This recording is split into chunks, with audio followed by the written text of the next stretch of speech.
안녕하세요. 시정걸 교수입니다. 3장의 재무제표 작성 기준 및 표시화 공시 2025년 중에 개정된 회계 기준 중 주요한 부분이 바로 이 재무제표 작성 기준과 재무제표의 표시 및 공시와 관련된 회계 기준입니다. 이 기준서 1118호가 2025년에 새로 제정이 됐는데 수익 비용을 표시하는 재무제표의 양식 작성 방법이 상당히 많이 바뀌었죠. 그래서 이 3장에서는 기준서 1118호에 따른 수익 비용을 표시하는 재무제표의 작성에 대해서 많이 할애를 하겠습니다. 더 나아가서 기준서 1008호 재무제표 작성 기준도 개정이 됐는데 그 내용을 함께 설명을 하겠습니다. 자, 먼저 이 기준서 1001호가 재무제표 표시라는 거예요. 근데 이 재무제표 표시의 내용 중에 일반적인 사항이라고 해서 공정한 표시와 한국채택국제회계 기준의 준수, 계속기업 발생기준 회계 등등등이 있었는데 요거를 1008호로 이관을 했습니다. 한편 나머지 내용은 사라지면서 새로운 기준서 1118호가 재무제표 표시와 공시입니다.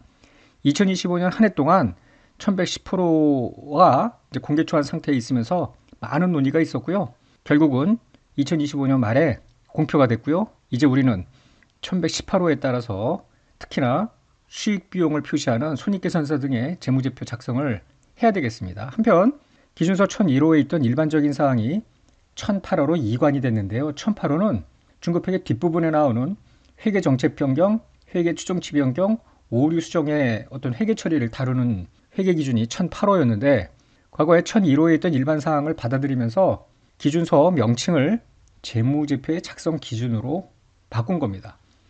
1008호의 재무제표 작성 기준은 다음 세 가지 작성 기준을 규정함으로써 목적 적합하고 신뢰성 있고 비교 가능성을 향상시키는 것을 목적으로 한다라고 되어 있어요.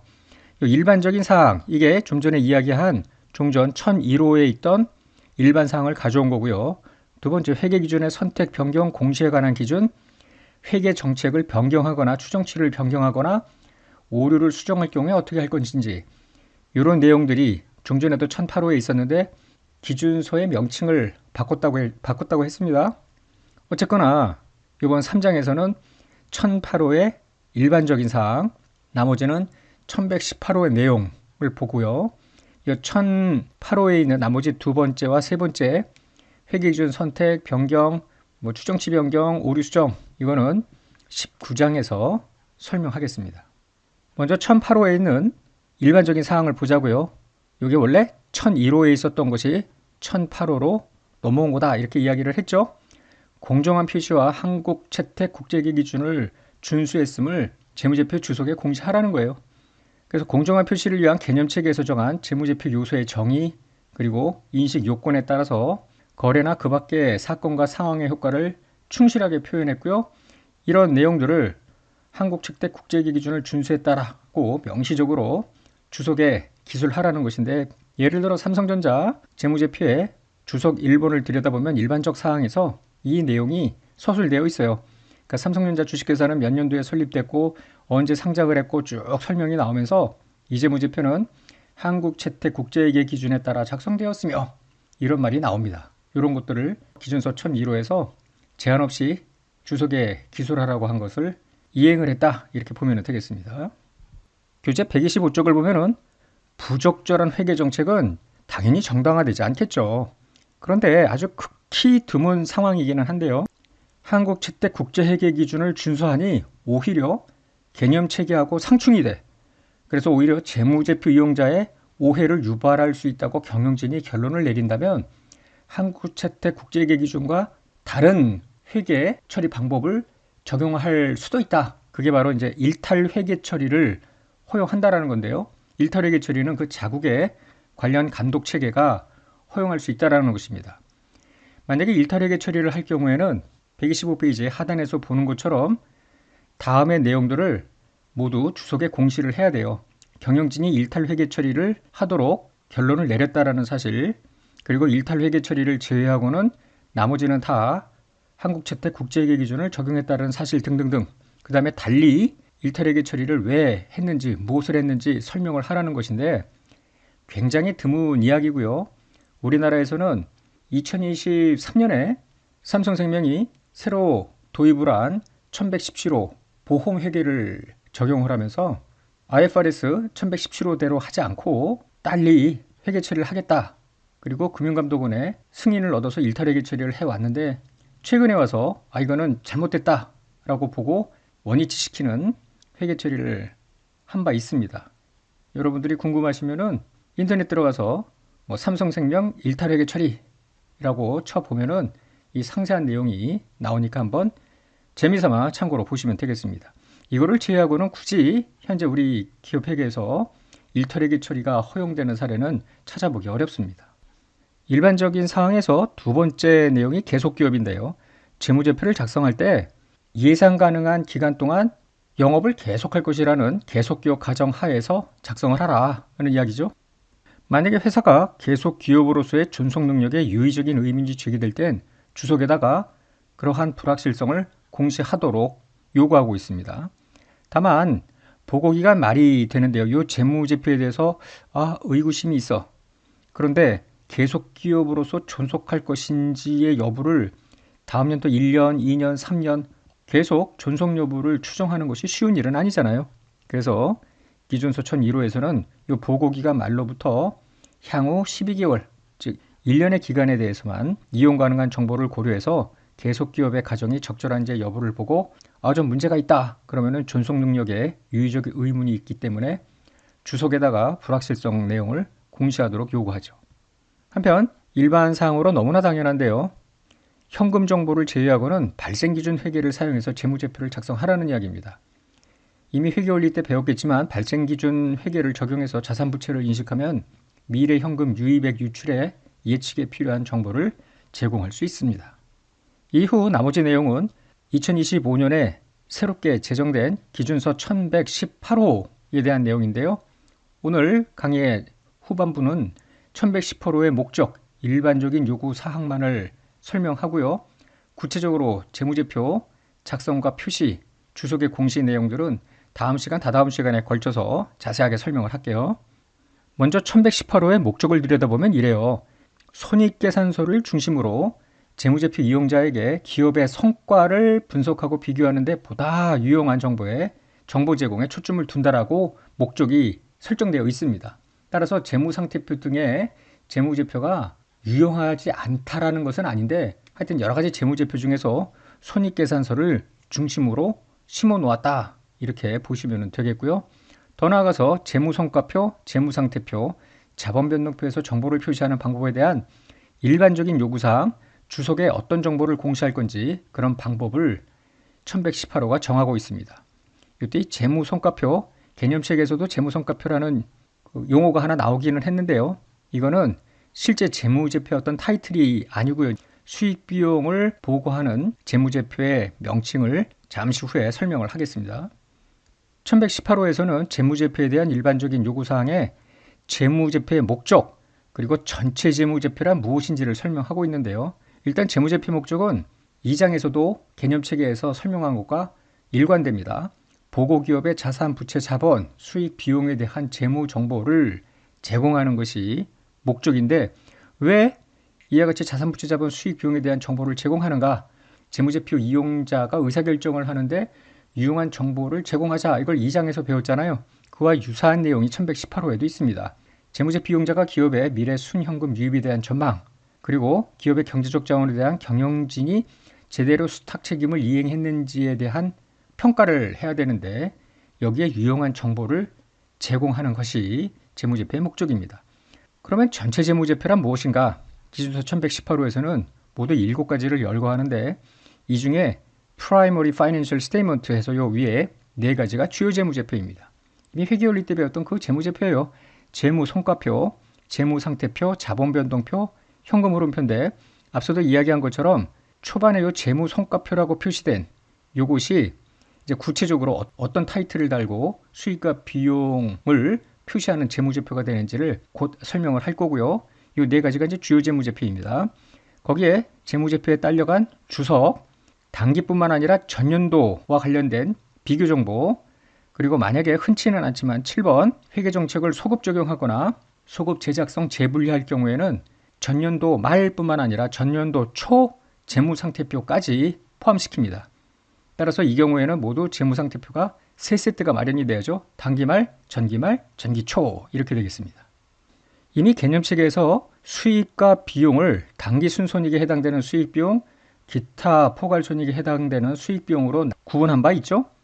1118호에서는 다음에 두 가지 방법 중 하나를 선택하여 당기 순손익 해당 수익비용, 기타 포괄손익 해당 수익비용을 재무제표에 어떻게 표시하는지 설명을 하는데요. 자, 먼저 단일 재무제표에다가 다 때려 넣어라 이런 겁니다. 그 단일 재무제표의 명칭이 포괄손익계산서입니다. 그래서 포괄손익계산서에 모든 수익비용을 다 집어넣는 방식입니다. 또 다른 방식은 뭐냐 하면 당기 순손익 해당 수익비용을 따로, 그 명칭이 손익계산서입니다. 기타 포괄손익에 해당되는 수익비용 따로, 그 명칭이 포괄손익을 표시하는 보고서. 처음 듣죠? 이제 자꾸 되뇌이면서 입에 익숙해야 됩니다. 손익계산서와 포괄손익을 표시하는 보고서로 각각 나누어도 되고요. 단일 재무제표를 만들 수도 있겠습니다. 이를 한번 그림으로 볼까요? 자, 단기에 발생한 수익, 단기에 발생한 비용이 있는데 대부분의 수익 비용은 1번이라고 표시한 단기 손익 해당 수익, 단기 손익 해당 비용이 될 거예요. 그런데 또 일부의 수익은 기타 포괄손익, 일부의 비용은 기타 포괄손익으로 들어갈 수도 있을 거 아닙니까? 어쨌거나 수익 비용을 포괄손익계산서는 단일 재무제표에 집어넣되 구분하라는 거죠. 이 윗부분을 먼저 수익 비용 해서 단기 순손익을 내리고요. 아랫부분 수익 비용 포괄손익에 해당되는 걸 집어넣고 이제 기타 포괄손익이고요. 그래서 총 포괄손익 이런 식으로 만든 재무제표. 이거는 종전 1001호의 포괄손익계산서 양식하고 다르지는 않습니다. 한편 구분해서 당기손익에 해당되는 것만 따로 떼어서 손익계산서, 이 아랫부분 당기 순손익부터 시작해서 기타 포괄손익까지 보여주는, 그래서 총 포괄손익이 마지막에 나오는 이 재무제표 명칭은 포괄손익을 표시하는 보고서인데요. 종전 1001호에도 두 가지로 구분할 수는 있었는데 이제 핵심은 다음 시간에 이야기하겠습니다만 이 손익계산서를 작성할 때 당기 수익 비용의 범주를 모두 5가지로 분류를 합니다. 영업범주, 투자범주, 재무범주, 중단영업범주, 법인세범주 이런 식으로 5가지로 분류를 하는데 그 내용이 상당히 중요합니다. 1118호의 핵심적인 재정 사항이기도 하고요. 그래서 다음 시간에 설명을 하고요. 일단은 지금은 큰 그림만 보자고요. 수익 비용을 표시하는 재무 손가표라는 것이 1118호에서는 포괄손익계산서 하나로 만들 수도 있고 손익계산서 및 포괄손익을 표시하는 보고서 2개로 나눌 수도 있다는 겁니다. 잠깐 앞으로 가보면은 전체 재무제표에 이 앞부분 4개가 주요 재무제표라고 했죠. 자, 주요 재무제표의 역할은 무엇인가? 보고기업이 인식한 자산, 부채, 자본, 수익, 비용 및 현금 흐름에 대한 구조화된 요약 정보를 재무제표 이용자한테 제공하는 역할을 한다라는 것이죠. 그래서 그런 정보는 재무제표 이용자가 다음을 하는데 유용할 거다. 즉 인식한 자산, 부채, 자본, 수익, 비용, 현금 흐름에 대한 이해 가능한 개요를 이해할 수 있겠고요. 기업 간 그리고 동일한 기업에 대해서 보고기관 간 비교를 하는데도 도움을 받을 수 있을 거고요. 재무제표 이용자가 주석에서 추가 정보를 찾고 싶어 할 수 있는 항목이나 분야를 식별한다 라고 되어 있는데 다시 앞으로 가보면은 여기 보고기관의 주석이라는 게 나오죠. 회계원리 시간에도 주석이 소개가 됐을 텐데요. 이 주석은 재무상태표를 비롯해서 이제 주요 재무제표가 있죠. 이 뒤에 수십 장의 주석 정보가 들어가 있는데요. 예를 들면 이런 겁니다. 현대차 재무상태표를 보면은 이제 유동자산, 비유동자산, 뭐 부채 등등등 쭉 있고요. 이하 생략이고요. 여기에는 또 계정들이 쭉 나와 있고 금액들이 당연연도 말, 전년도 말 이렇게 비교식으로 되어 있는데 이 주석이라는 게 있어요. 예를 들어서 유용자산 해보면은 유용자산이 이제 금액은 있는데 도대체 어떤 계정이 얼마만큼으로 구성이 되어 있는지 궁금하지 않으세요? 더 나아가서 유용자산에 분명히 뭐 토지, 건물, 기계장치 등이 있을 것 같은데 단기 중에 얼마나 증가되고 감소됐는지도 알고 싶고요.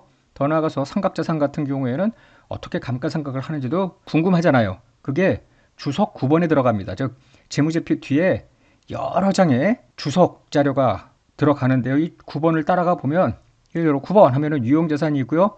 여기에도 뭐 괄호 1번 이미 중략이 되어 있고 이런 것들 단기 유용자산 장부금액의 변동 내역해서 유용자산은 토지, 건물, 구축물 등등등으로 구성이 되어 있대요. 파란색으로 표시된 이 금액은 앞서 이 전기말, 단기말 금액하고 매칭이 되고요. 여기 기초금액, 기말금액, 단기 중에 플러스 마이너스 변동이 있는데 변동의 이유가 취득이냐, 대체냐, 처분이냐, 상각 때문에 줄었냐, 뭐 기타냐 이런 내용들이 주석에 쭉 들어가 있는 거예요. 따라서 다시 앞으로 와보면은 3번 재무제표이용자가 주석에서 추가 정보를 찾고 싶어 할 수 있는 항목이나 분야가 재무제표에 있으면, 즉 재무제표의 장기금융상품? 이게 뭐지? 그럼 주석 18번에 가면은 있다는 이야기예요. 그럼 단기금융상품엔 뭐가 있지? 주석으로 가면은 전부 설명이 되어 있다는 뜻입니다. 교재 129페이지 중간에 주석의 역할이 나오는데요. 주석은 이런 거죠. 재무제표 이용자가 주요 재무제표에 표시된 별도 표시 항목, 좀 전에 이야기한 뭐 단기금융상품 혹은 유형자산, 무형자산 등등이 재무상태표에 있는데 이게 뭐로 구성이 되어 있지? 얼마나 변동이 됐나? 이런 것들을 이해할 수 있도록 보조하는 자료라고 보면 되겠습니다. 재무제표의 목적이 달성되도록 추가 정보를 제공해서 주요 재무제표를 보완하는 역할을 합니다.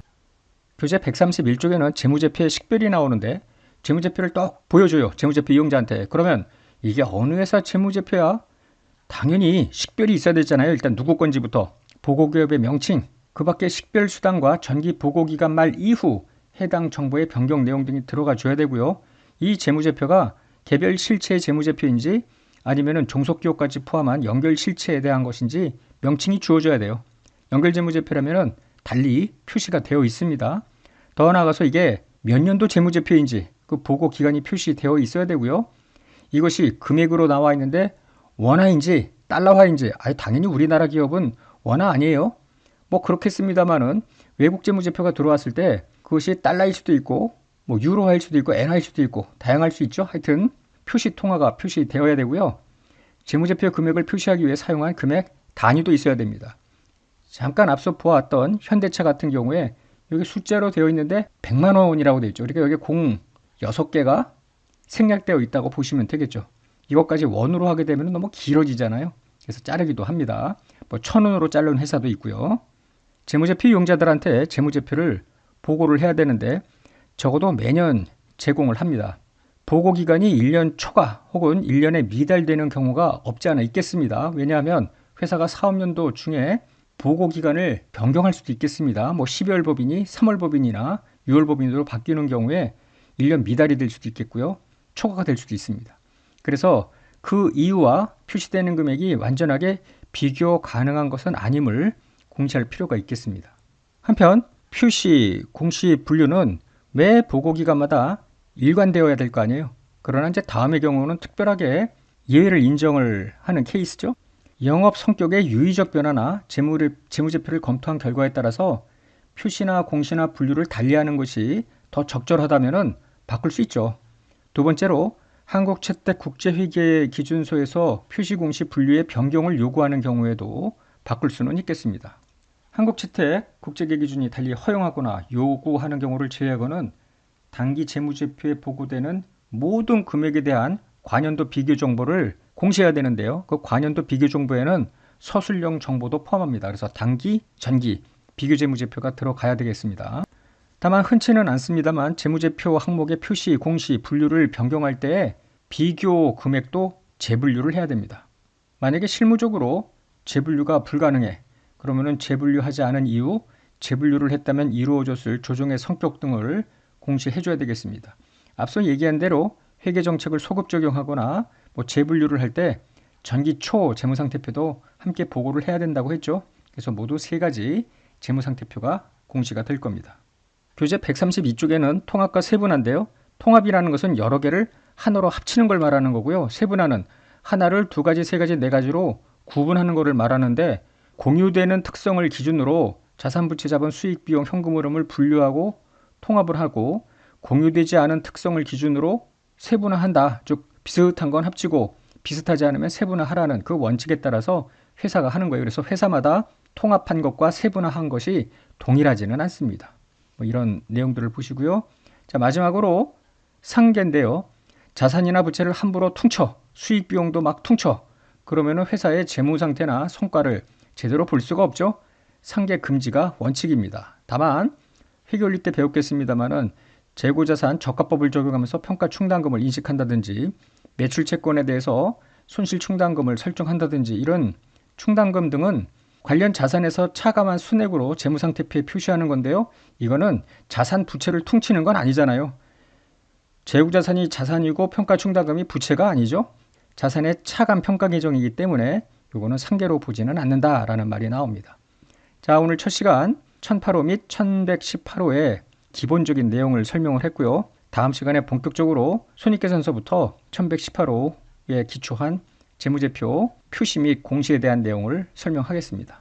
끝내겠습니다.